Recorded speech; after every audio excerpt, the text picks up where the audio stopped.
Tahukah Anda dari jutaan manusia di bumi ini, tidak semua orang itu percaya kepada Yesus. Tidak semua orang bisa hidup takut akan Tuhan. Tidak semua orang percaya sama Tuhan bahkan. Kalau kita itu bisa terima keselamatan, kita itu bisa lahir baru, kita tuh pilihan Tuhan. Katakan amin. 2 Korintus 6 ayat 1 bilang gini, jangan membuat menjadi sia-sia kasih karunia Allah yang telah kamu terima. Tuhan itu mati di kayu salib buat kita. Bukan dengan cara yang mudah. Yesus menghadapi begitu banyak penentang yang menghina, meludah, menyiksa, menolak dia. Yesus melewati banyak penderitaan. Yesus bayar terlalu mahal buat kita. Kalau Anda nonton film The Passion of Christ, saya gak sanggup. Ketika Yesus dicambuk dan itu dagingnya robek, saya gak sanggup lihat. Bagaimana pengorbanan Kristus yang begitu luar biasa untuk menebus dosa kita gak hargai gitu loh. Bagaimana cara kita gak menghargai? Kita masih hidup jatuh bangun dalam dosa. Kita gak mau berubah. Tahu gak, kalau bukan karena karya Roh Kudus dalam hidup kita, gak ada seorang pun yang bisa menerima Tuhan sebagai Yesus sebagai Tuhan dan Juru Selamat.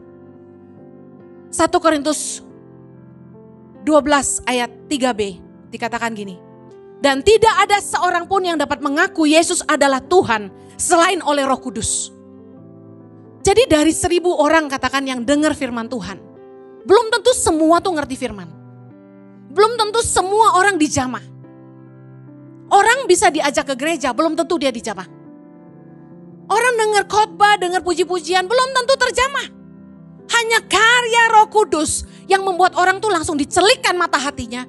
Dia bisa lihat betapa sia-sianya hidup dalam dosa. Dan dia bisa mengerti betapa berharganya pengenalan akan Allah. Kalau kita yang sudah diselamatkan sama Tuhan, kita tidak menghargai. Malah kita balik lagi kepada hidup yang sia-sia. Berarti kita tidak menghargai karya salib Yesus. Anda tahu bahwa Anda bisa mengenal Tuhan dan Anda bisa dijamah, lahir baru, hidupmu berubah. Itu kemurahan Tuhan. Itu pekerjaan Roh Kudus. Nah, pertanyaan saya, apakah Anda menghargai kehadiran Roh Kudus dalam hidupmu?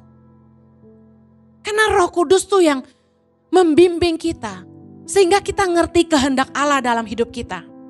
1 Korintus 6 ayat 19 berkata, tidak tahukah kamu bahwa tubuhmu adalah bait Roh Kudus yang diam di dalam kamu.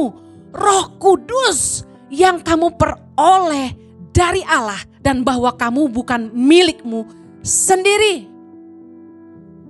Kita punya rohnya yang kudus dalam hati kita.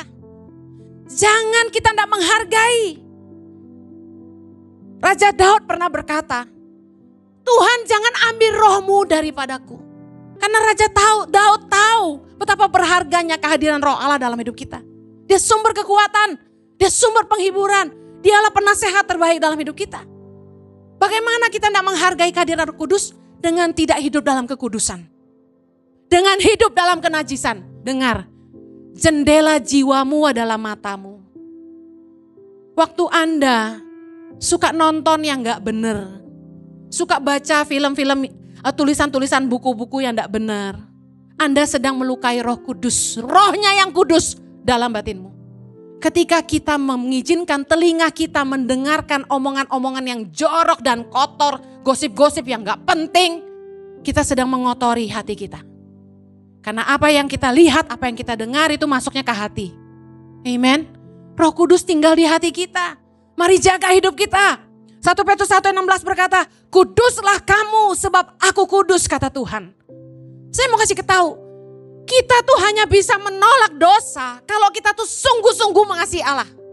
Saya beritahu, Yesus bilang, setiap orang yang mau mengikut aku, ia harus menyangkal dirinya, memikul salibnya dan mengikut aku. Penghargaan kita kepada kasih karunia Allah adalah kita menolak keinginan dosa. Bicara, ia harus menyangkal dirinya adalah gini, kita harus menguasai diri. Denying our own desires to sin. Kita itu tidak berbuat dosa bukan karena kita nggak bisa. Kita itu tidak mencuri bukan karena tidak punya kesempatan. Kita tidak selingkuh bukan karena nggak ada yang mau. Tapi karena kita bertekad untuk tidak hidup dalam dosa. Yang mau katakan amin.